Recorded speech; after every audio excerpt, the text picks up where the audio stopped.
الحمد لله رب العالمين والصلاة والسلام على سيد الأنبياء والمرسلين أما بعد فأعوذ بالله من الشيطان الرجيم بسم الله الرحمن الرحيم يخادعون الله والذين آمنوا وما يخدعون إلا أنفسهم وما يشعرون صدق الله العظيم۔ آئیے جس طریقے سے میں درود و سلام کے صیغے پڑھاؤں، آپ بھی ان درود و سلام کے صیغوں کو محبت کے ساتھ دہرائیں۔ الصلاة والسلام عليك يا رسول الله، الصلاة والسلام عليك يا رسول الله، وعلى آلك وأصحابك يا حبيب الله، وعلى آلك وأصحابك يا حبيب الله، الصلاة والسلام عليك يا نبي الله، الصلاة والسلام عليك يا نبي الله، وعلى آلك وأصحابك يا نور الله۔ وعلى آلك وأصحابك يا نور الله۔ نویت سنت الاعتکاف۔ نويت سنة الاعتكاف۔ پیارے پیارے اسلامی بھائیوں، اللہ پاک کلام مقدس میں ارشاد فرماتا ہے، یہ لوگ اللہ کو اور ایمان والوں کو فریب دینا چاہتے ہیں، دھوکہ دینا چاہتے ہیں، حالانکہ یہ صرف اپنے آپ کو فریب دے رہے ہیں جی اور انہیں شعور بھی نہیں۔ یہ کیا کر رہے ہیں انہیں خود شعور نہیں۔ اللہ تعالی اس سے پاک ہے کہ اسے کوئی دھوکہ دے سکے، وہ تمام پوشیدہ باتوں کا جاننے والا ہے۔ یہاں مراد یہ ہے کہ منافقوں کے طرز عمل سے یوں لگتا ہے کہ وہ خدا کو فریب دینا چاہتے ہیں، یا یہ کہ خدا کو فریب دینا یہی ہے کہ وہ رسول پاک صلی اللہ علیہ وسلم کو فریب دیں،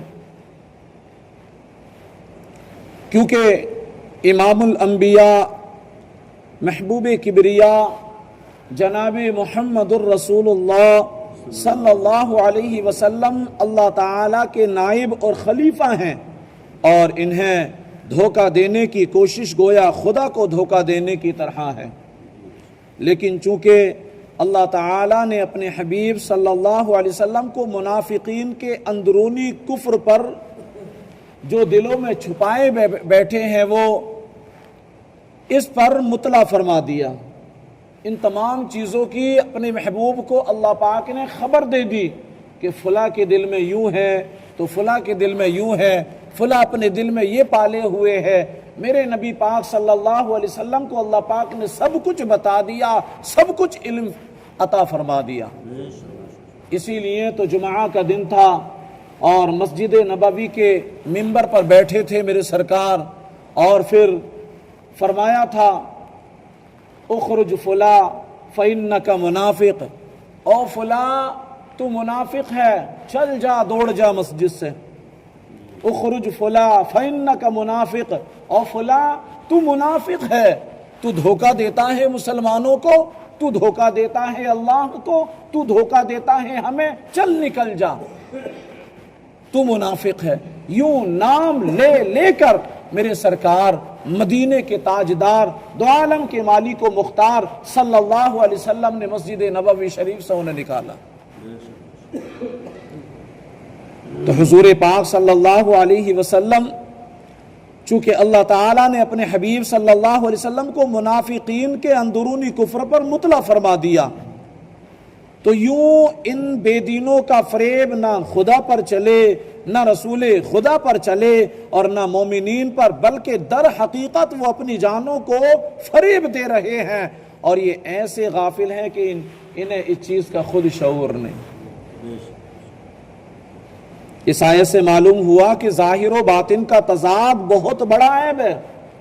توجہ فرمائیں آپ، یہ منافقت ایمان کے اندر ہو تو سب سے بدتر ہے، یہ ایمان کے اندر ہو تو جیسے کہ نبی پاک صلی اللہ علیہ وسلم کے زمانے کے منافق کہ جب وہ مسلمانوں میں آتے تو کہتے ہم تو تمہارے ساتھ ہیں، ہمارے ساتھ اور جب وہ کفار میں جاتے، اپنے آباء و اجداد میں جاتے، اپنے دوستوں میں جاتے تو کہتے ہم تو مذاق کرتے ہیں ان سے، مذاق کرتے ہیں ہم ان سے، ہم کہاں ان کے ساتھ ہیں، ہم تو تمہارے ساتھ ہیں۔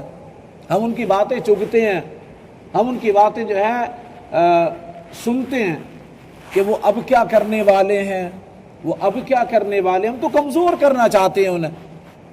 تو یوں جو ہے دو رنگی باتیں، ڈھولک بجانا، تو یہ منافقین کی صفت۔ تو فرمایا کہ اگر یہ ایمان کے اندر ہو منافقت تو یہ سب سے بدتر ہے، یہ سب سے خبیث ہے، اور اگر عمل میں ہو،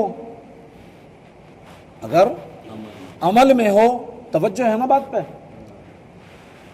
تو ایمان میں منافقت سے تو کم تر ہے کہ ایمان میں جو منافقت ہوتی ہے وہ تو تباہ و برباد کر دیتی ہے، لیکن عمل میں ہے تو اس سے کم ہے، لیکن ہے یہ بھی خبیث کہ بندہ نماز تو پڑھتا ہے لیکن دل میں اس کے یہ ہوتا ہے کہ لوگ مجھے نمازی کہیں گے۔ اللہ نے مال سے نوازا، وہ صاحب استطاعت ہے، حج کو جاتا، حج اس پر فرض ہے، لیکن نیت یہ کر لیتا ہے کہ لوگ مجھے حاجی کہیں گے۔ اللہ نے مال سے نوازا، بڑا مال دیا، بڑا مالدار ہے، بڑا سرمایہ دار ہے، وہ مال میں سے اپنے زکوٰۃ نکالتا ہے، واجب ہے نا زکوٰۃ نکالنا مالدار پر، صاحب استطاعت پر، تب وہ لین لگوا لیتا ہے، بھئی فلاں تم اس کے پیچھے ہو جاؤ، فلاں تم اس کے پیچھے ہو جاؤ، میں دیتا ہوں نا ابھی، میں تھوڑی دیر میں آتا ہوں، لین لگوا کر کے، اور پھر ان کے فوٹو باقاعدے کھینچے جاتے ہیں، گویا وہ یہ بتا رہا ہے کہ دیکھو میں کتنا بڑا سخی ہوں۔ یہ منافقت ہے، یہ دکھاوا، یہ ریاکاری قیامت کے روز بڑی مہنگی پڑے گی، بڑی مہنگی پڑے گی۔ تو فرمایا کہ اگر یہ عمل میں ہو تب بھی ہے تو بدتر، ہے تو خبیث، لیکن ایمان کے مقابلے میں تو کم تر ہے۔ تو جس آدمی کی قول و فعل اور ظاہر و باطن میں تضاد ہوگا تو لوگوں کی نظر میں وہ سخت قابل نفرت ہو جائے گا، آج نہیں تو کل پتہ تو چل ہی جاتا ہے۔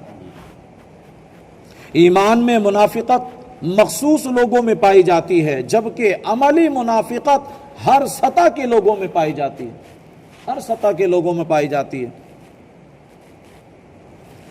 آپ توجہ کرنا، ایک بار حضرت سیدنا عیسیٰ علی نبینا وعلیہ الصلوۃ والسلام نے ایک شیطان کو دیکھا کہ شیطان 4 گدھے سامان سے لدے ہوئے لے جا رہا ہے۔ بات بڑے پتے کی ہے اور قابل توجہ ہے۔ حضرت عیسیٰ علیہ الصلوۃ والسلام نے آپ سے اس سے پوچھا، شیطان سے پوچھا ان پر کیا ہے، یعنی ان گدھوں پر کیا لاد کے لے جا رہے ہو؟ شیطان نے کہا میرا مال تجارت ہے۔ کیا کہا؟ میرا مال تجارت ہے۔ تو کہا ان میں سے ایک گدھے پر ظلم لدا ہوا ہے، دوسرے پر خیانت لدی ہوئی ہے، تیسرے پر مکر یعنی دھوکہ بازی لدی ہوئی ہے، اور چوتھے پر حسد لدا ہوا ہے۔ آپ نے پوچھا یہ بڑا عجیب مال ہے تیرا، بڑا عجیب مال ہے، اور انہیں خریدے گا کون؟ حضرت سیدنا عیسیٰ علیہ الصلوۃ والسلام نے پوچھا انہیں خریدے گا کون؟ بڑا عجیب مال ہے تیرا۔ تو شیطان کہنے لگا ظلم، حکمران، بادشاہ یہ خریدیں گے، میں ان کے ساتھ تجارت کروں گا اس کی، اور خیانت، تاجر جو تجارت کرنے والے ہیں، کاروباری ہیں، بزنس مین ہیں، یہ خریدیں گے۔ خیانت، امانت میں خیانت کرنا، ڈنڈی مارنا، دیکھیں نا آپ کہ خراب چیز کو قسمیں کھا کھا کر کے اچھا بنا کر کے بیچا جاتا ہے، انہیں پتہ ہی نہیں کیا کر رہے ہیں وہ۔ آج یہ عمل انہوں نے کر لیا اور اس عمل کی بنا پر انہوں نے بڑا پیسہ کما لیا، گھر والوں کو جو ہے تنگ دستی سے بچا لیا، خوشحالی تک پہنچا دیا، بڑے بنگلے بنا لیے، بڑی گاڑیاں خرید لی، بڑی اپنے گھر والوں کے لیے سہولتیں کر دی، لیکن اسے پتہ نہیں قیامت کے دن یہی گھر والے اس کا دامن پکڑ کے کھڑے ہوں گے۔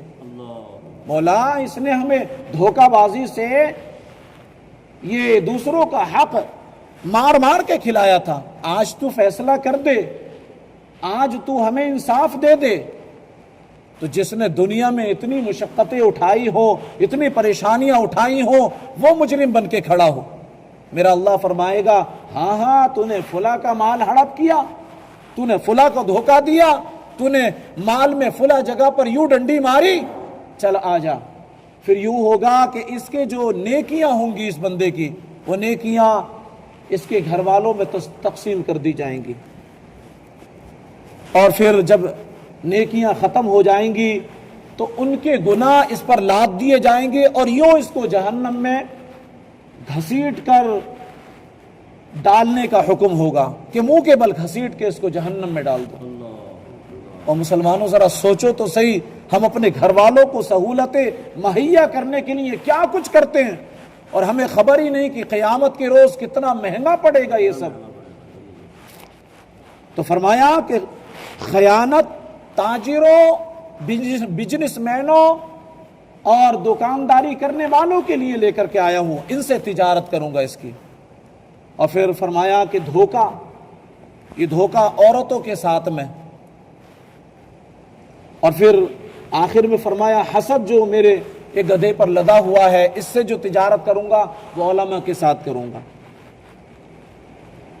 علماء کے ساتھ۔ علماء کرام میں بھی ایسا نہیں ہے، ان میں بھی حسد پایا جاتا ہے۔ معلوم ہوا کہ شیطان کے اموال تجارت 4 قسم کے ہیں: ظلم، خیانت، دھوکہ اور حسد۔ اور اس روایت میں کہا گیا کہ دھوکہ عورتوں کے ساتھ اس کی تجارت کی جائے گی۔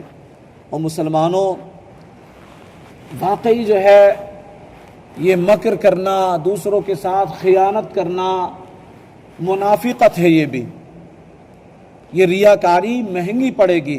حضرت سیدنا ابو بکر صدیق رضی اللہ تعالیٰ عنہ سے روایت ہے کہ میرے نبی پاک صلی اللہ علیہ وسلم نے ارشاد فرمایا، جو کسی مسلمان کو نقصان پہنچائے یا اس سے دھوکہ کرے وہ ملعون ہے، لعنتی ہے۔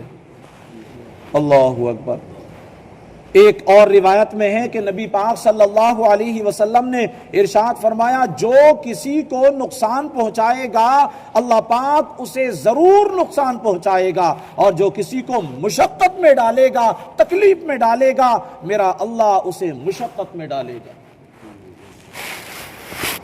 اور ایک حدیث پاک میں اور میرے نبی پاک صلی اللہ علیہ وسلم ارشاد فرماتے ہیں کہ جو ہمارے ساتھ دھوکہ کرے وہ ہم میں سے نہیں ہے۔ کتنی بڑی وعید ہے، جو ہمارے ساتھ دھوکہ کرے وہ ہم میں سے نہیں ہے۔ مکر اور دھوکہ بازی جہنم سے ہے، جو یہ کرتا ہے تو وہ جہنم سے وابستہ ہے، وہ جہنم ہی جائے گا۔ اور مسلمانوں، ہمیں مکر سے، دھوکے بازی سے بچنا چاہیے۔ اللہ پاک ہم سب کو ان تمام برے افعال سے دور رہنے والا بنائے، آمین بجاہ النبی الامین صلی اللہ علیہ وسلم۔ صلو علی الحبیب صلی اللہ علیہ وآلہ وسلم۔ الحمدللہ رب العالمین، والصلاة والسلام علی سید الانبیاء والمرسلین۔ یا رب مصطفیٰ رسول کریم صلی اللہ علیہ وسلم کے واسطے ہمارے والدین کی، ہمارے استاد و پیر کی اور ساری امت مسلمہ کی مغفرت فرما۔ اے اللہ، کلام مقدس کی تلاوت کی، اس کا ترجمہ، تفسیر بیان کیا، مولا اسے اپنی بارگاہ میں قبول فرما لے۔ اے اللہ، ہمیں قرآن کی پوری ہدایتیں عطا فرما۔ اے اللہ، قرآن کے فیضان سے مالا مال فرما۔ اے اللہ، ہم نے اس قرآن کی تفسیر کے حلقے میں شرکت کیے، اس کی برکت سے مولا ہم سب کی جملہ پریشانیاں دور کر دے۔ اے اللہ، تنگ دستیاں دور کر دے، آزمائشیں دور کر دے، بیماریاں دور کر دے، بے اولادیاں دور کر دے۔ اے اللہ، ہم سب کو امن والی، محبتوں والی زندگی عطا کر دے۔ اے اللہ، ہمارے رزق میں برکتیں دے دے، کاروبار میں وسعتیں دے دے، خوشحالی والی زندگی عطا فرما دے، نیک بنا دے، متقی پرہیزگار بنا دے، تقوی شعار بنا دے، نمازوں سے محبت کرنے والا بنا دے۔ اے اللہ، تیری رضا والے کاموں میں لگا دے۔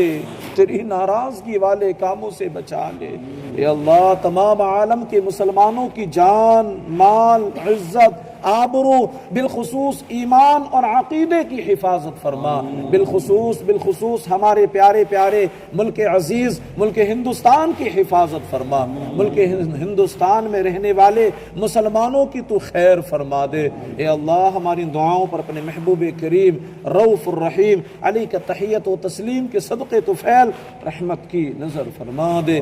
سبحان ربک رب العزت عما یصفون وسلام علی المرسلین والحمد للہ رب العالمین۔ لا الہ الا اللہ محمد رسول اللہ صلی اللہ علیہ وسلم۔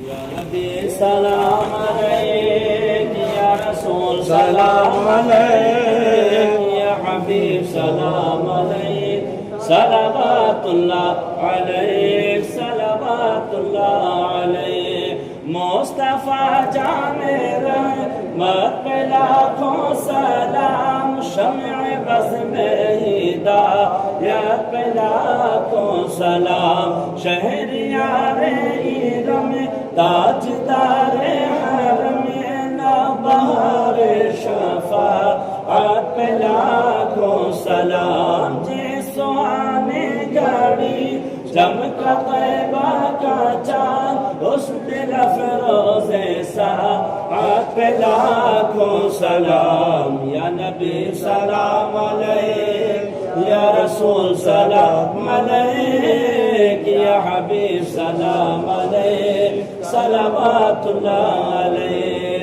غوث اعظم ایمان متقی والوقا، جلوہ شان قدرت پہ لاکھوں سلام۔ کتنے مہکے ہوئے ہے مدینے کے پھول، کربلا تیری قصمت پہ لاکھوں سلام۔ کاش محشر میں جب ان کی آمد ہو اور بھیج سب ان کی شوکت پہ لاکھوں سلام۔ یا نبی سلام علیک، یا رسول سلام علیک، یا حبیب سلام علیک، صلوات اللہ علیک۔ مجھ سے خدمات کے قدسی کرے حال سا، مجھ سے خدمات کے قدسی کرے حال سا، مصطفیٰ جان رحمت پہ لاکھوں سلام، شمع بز میں ہدایت پہ لاکھوں سلام۔ یا نبی سلام علیک، یا رسول سلام علیک، یا حبیب سلام علیک، صلوات اللہ علیک، صلوات